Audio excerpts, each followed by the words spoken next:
আমার রুটি হয়ে গেছে, এটা হচ্ছে তৃতীয় পার্ট। এটা ন্যাকড়া দিয়ে রাখি যেহেতু গরম থাকবে, শীতকাল তো তাড়াতাড়ি ঠান্ডা হয়ে যায়। শাকটা কেটে ভিজিয়ে রেখেছিলাম, যেহেতু বালি প্রচুর, না ভিজিয়ে রাখলে বালিগুলো নিচে যাবে না। আরও একবার ধুয়ে নেব, আরও একবার কি আরও 2-3 বার ধুতে হবে। শাক ভাজা বসিয়ে দিয়েছি, কত জল বেরিয়েছে দেখুন।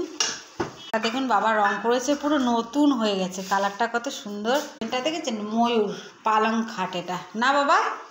আমার বাবা হচ্ছে কাঠমিস্ত্রি, এইসব খাট আমার বাবাই করে দিয়েছে, বক্স খাটটাও আমার বাবা করে দিয়েছে। তাই এইসবই দেখাচ্ছি। আমার মেয়ের জামা কাপড় সব ভাঁজ করে রেখে দিয়েছে ওর বাবার।